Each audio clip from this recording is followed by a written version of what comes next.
Hello student, वापस से आपके लिए लेके आए हो एक बहुत ही खूबसूरत सा चैप्टर जो कि है स्टैंडर्ड 11 और उसके अंदर का चैप्टर है जिसका नाम है दुख। यस, जीवन के अंदर सुख और दुख एक फ्रीक्वेंसी की तरह है, कभी अप कभी डाउन, कभी डाउन कभी अप। जीवन के अंदर हंसता हंसता रड़ी पड़े ते माणस છે અને રડતા રડતા હસી પડે તે માણસ છે। जीवन के अंदर हंसना यानी सुख है तो रोना यानी दुख है। लाइफ के अंदर सुख दुख सिक्के के दो पहलू के समान है, कभी आता है कभी जाता है। तो इस मामले में बहुत ही अच्छा चैप्टर है जो कि है स्टैंडर्ड 11 और हिंदी के अंदर का चैप्टर नंबर 12। और आज हम करने वाले उसके क्वेश्चन आंसर के बारे में जानकारी। सबसे पहले हम शुरुआत करेंगे, दैट इज एमसीक्यू। अपमान और तिरस्कार होने पर मन से भर जाता है तो किससे? विष तृष्णा से। तृष्णा का मतलब तो प्यास होता है, जो प्यास से भर जाता है ऐसा, यानी कभी प्यास ही ना लगे इस तरह से। दिलीप चुपचाप से डैश की तरफ अपने दुख को सहेगा। दिलीप चुपचाप एक शहीद की तरह अपने दुख को सहेगा, जो ना किसी को कहेगा परंतु मन के अंदर खुश भी होता रहेगा। वृक्षों से भीगे पत्ते बिजली के प्रकाश में डैश लग रहे थे तो चमचमा रहे थे, इस तरह से प्यारे से सुंदर से लग रहे थे। स्त्री मैली सी डैश में शरीर लपेटे बैठी थी, तो स्त्री मैली सी धोती के अंदर अपने शरीर को लपेट के बैठी थी। तो यहाँ पर एमसीक्यू आपको अलग अलग दिया गया है और उसके आंसर है। नेक्स्ट है, दिलीप ने डैश फाड़कर फेंक दिया, तो दिलीप ने वो जो पत्र था वो फाड़कर फेंक दिया।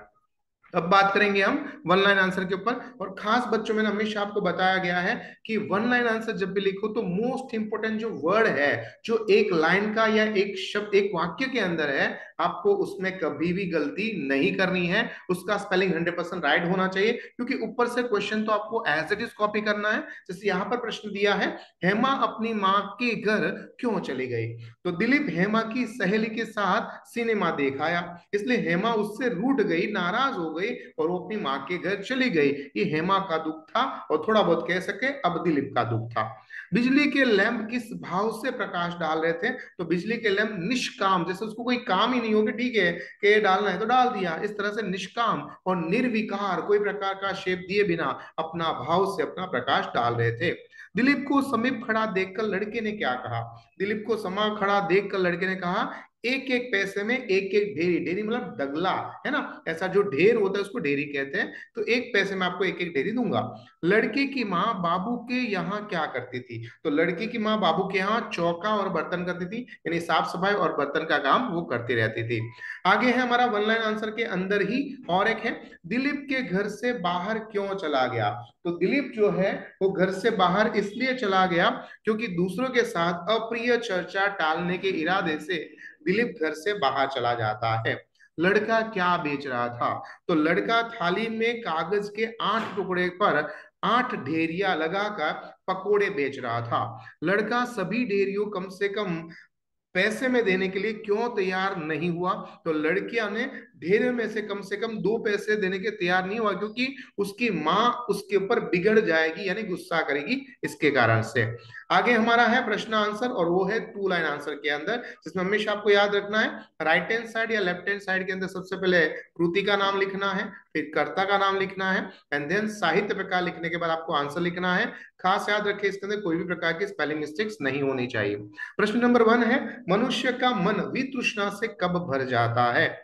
जब कोई भी आदमी दूसरों की उपेक्षा किसी व्यक्ति को अपना समझकर उस पर भरोसा करता है तो उससे वह कृतज्ञ की उम्मीद नहीं करता है, मगर जब उससे अपमान और तिरस्कार मिलती है तो उसका मन वितृष्णा से भर जाता है। यानी अगर आप किसी से उम्मीद रखो और वो आपको ना उम्मीद करे तब हमेशा दुख आपके सामने होता है।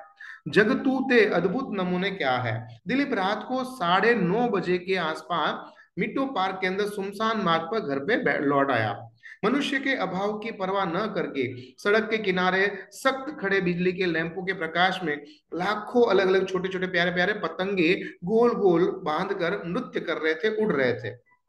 उन्हें देखकर उसे लगा कि इसे जगत के अंदर सही में भगवान एक बहुत बड़ा कलाकार है जिसने इतनी सुंदर सुंदर प्यारी प्यारी रचनाएं बनाई है। आगे बताया गया है, और वो है प्रश्न, लड़के की माँ को काम से क्यों हटा दिया गया था, बड़े से सेठ ने उसको क्यों हटा दिया था। तो लड़के की माँ ने एक बाबू के यहाँ पर 250 रुपये प्रति माह चौका बर्तन का काम करती थी। जगत की माँ ने बाबू के यहाँ पर 200 रुपये में कम काम देती थी, इसलिए बाबू की घरवाली ने उसे अपने घर पे काम वाली रख लिया और इस लड़की की माँ को हटा दिया। इस तरह से वो वहां से चली जाती है। स्कूल वालों ने जगतू की माँ को क्यों निकाला। जगतू की माँ स्कूल की लड़कियों को घर को बुला कर लाती थी और स्कूल वाले ने लड़कियों को घर ले जाने के लिए मोटर रखी गई। पहले क्या लाना ले जाने का काम वो करती थी, अब उसकी जगह क्या आ गया, मोटर आ गई। इसलिए अब स्कूल वालों ने भी जगतू की माँ को निकाल दिया था। आगे प्रश्न है, दिलीप ने पत्र फाड़कर क्यों फेंक दिया। दिलीप ने खोमचे वाले बच्चे को झोपड़े में अपनी आंखों में दुख का एक प्रत्यक्ष अनुरूप यानी कि रूप देखा। उसकी नजर में एक सच्चा अगर दुख था तो यही था।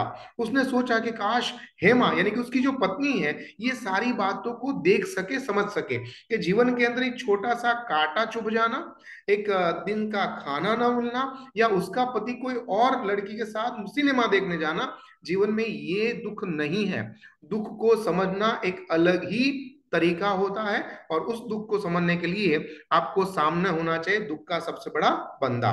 तो यहां पर उस बात को बताया गया है। नाउ बताते हैं नेक्स्ट, वो है 5-6 वाक्य में उत्तर दीजिए। उसमें हमेशा आपको 3 पैराग्राफ करने हैं, जिसके अंदर आपको फर्स्ट पैराग्राफ के अंदर इंट्रोडक्शन डालना है कि एग्जैक्टली इसमें क्या बताना चाहता है लेखक, कर्ता, कृति और साहित्य प्रकार क्या है। देन आपको राइट आंसर लिखना है एंड लास्ट पैराग्राफ के अंदर आपको क्वेश्चन को रिपीट करना है। जैसे यहाँ पर पहला प्रश्न है, दिलीप के मन में क्षोभ का अंत न रहा क्योंकि। तो दिलीप ने हेमा की पूरी स्वतंत्रता दे रखी थी, वो उसका बहुत ही आदर सत्कार करता था। हेमा के प्रति उसके मन में अत्यंत प्रेम था। उसके बावजूद भी वो हेमा को संतुष्ट नहीं कर सकता था। वो हेमा की सहेली के साथ सिनेमा देखने आया, वो दिन भर रूठी रही। वो दूसरे दिन अपने मायके यानी कि मम्मी के पास चली गई।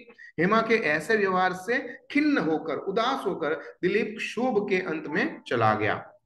आगे प्रश्न है, नृत्य करते पतंगों को देख देख कैसे देख रहे थे। तो कई घंटे एकांत में बैठे रहने के बाद दिलीप अब घर लौट रहा था। सड़क लगभग एकदम सुनसान यानी शांत पड़ी थी। मनुष्य के अभाव से यहाँ पर परवाह कोई नहीं थी कि लाखों पतंग अपने हिसाब से बिजली के जो लैंप है उसके चारों ओर जैसे उड़ रहे थे या नृत्य कर रहे थे, ऐसा फील हो रहा था। प्रत्येक पतंग था एक नक्षत्र की तरह, आसमान में जो तारे चमकते हैं ना उसको नक्षत्र कहते हैं। तो बस अंधकार के अंदर जैसे नक्षत्र चमक रहा हो और मार्ग के अंदर चक्कर काट रहे हो ऐसा लग रहा था।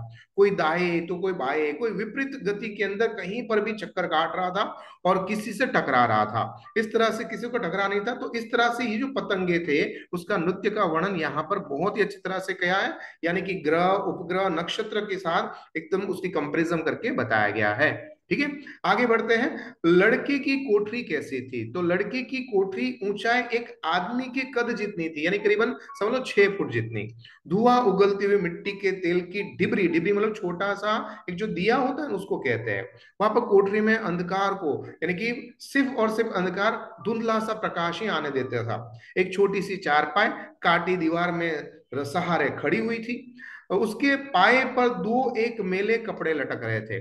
और इस तरह से लड़की की कोठरी परिवार की दुर्दशा यानी खराब दृश्य का चित्रण बहुत ही खूबसूरत तरीके से यहाँ पर लेखक जी ने किया गया है। आगे है, लेखक के किए गए लेखक के लिए क्या देखना असंभव था। तो लेखक ने लड़की की कोठरी में भीषण गरीबी का दृश्य देखा। माँ स्वयं भूखी रहकर लड़कों को 2 सूखी रोटियां खाने के लिए दे रही थी। लड़का जानता था कि उसकी माँ भूखी है। उससे एक रोटी माँ को दी, पर माँ ने भूख न होने का बहाना करके वो रोटी बेटे को दे दी थी। घोर अभाव के कारण से मुश्किल के अंदर भी यहाँ पर माता और बेटे के प्रति जो अपनापन है उसका दृश्य दिलीप ने अपने हृदय से देखा और उसका हृदय पिघल भी गया। इसलिए कुछ देखा, ऐसा लगा कि यही चीज है जो संभव होने के बावजूद भी हमें कहीं ना कहीं असंभव जैसा लग रहा है। आगे बताते हैं, मनुष्य के बिना भी संसार कितना व्यस्त और रोचक है। बात तो सही है कि दुनिया के अंदर सिर्फ मनुष्य नहीं है, पशु पक्षी जीव जंतु और कितनी सारी वनस्पति है। यहाँ पर हर एक को भगवान ने सुख और दुख दिया है। जब आप छोटे से सुख को बड़ा समझते हो तो आपको लगता है बस दुख सिर्फ मुझे मिला है, ऐसा नहीं है। दिलीप एकांत में खोज में मिट्टो पार्क में गया था। वहां से लौटते समय उसे कोई व्यक्ति दिखाई नहीं दिया, पर सड़क के किनारे बिजली के लैंप के चारों ओर जो लाखों पतंगे गोल गोल बांधकर नृत्य कर रहे थे, उड़ रहे थे, लैंप के नीचे दाएं बाएं छोटी सी परछाई में ऐसे फैल रहे थे जैसे यहाँ पर उसका ही राज चल रहा हो। पेड़ों की टहनी की परछाई के अंदर मस्त खूबसूरत सी उसकी परछाई दिखाई दे रही थी, भीगे पत्तों के अंदर लैंप के किनारे चमक रहे थे। और ये सब दिलीप ने देखा तो लगा कि मनुष्य का ही संसार नहीं है, इसके अलावा भी यहाँ पर भगवान अपनी इस प्रकृति को, इस नेचर को बहुत ही खूबसूरत बनाए रखे हैं। तो अब बात करेंगे हम इसका लॉन्ग आंसर पर। ये आपको जो दिया जा रहा है वो आपको बार बार रिपीट वाला ही है, सो आप इसको करोगे, नहीं करोगे चलेगा। प्रश्न क्या है? काश तुम जानती दुख किसे कहते हैं, तुम्हारा यह रसीला दुख मुझे न मिले तो जिंदगी दूभर हो जाएगी। ये लेखक अपने मनोभाव को व्यक्त करने वाली चीज है, जो गरीब लड़के के बारे में भी बताया गया है। अब बात करेंगे समानार्थी शब्द के बारे में। तिरस्कार, अपमान, अनुरुक्त, आसक्त, क्षोभ, दुख, यातना, कष्ट, पीड़ा, सांत्वना, दिलासा, कोलाहल, शोर, स्तब्ध, शांत, सुनसान, वीरान, प्रफुल्लता, प्रसन्नता। इसके बाद है प्रतिकार यानी प्रतिशोध, पुलकित, प्रसन्न, इजाजत, अनुमति, व्याकुलता, बेचैनी, अभिप्राय, आशय। ऑपोजिट पे चले जाते हैं, अपमान, सम्मान, स्वतंत्रता, परतंत्रता, आदर, अनादर, छुटकारा, बंधन, निष्काम, सकाम, बचपन, बुढ़ापा, कृतज्ञता, कृतज्ञता, सुविधा, असुविधा, इच्छा, अनिच्छा, रसीला, शुष्क, शीघ्रता, धीरे, हल्का, भारी, नुकसान, फायदा। तो ये थे हमारे समानार्थी शब्द और विरोधी शब्द।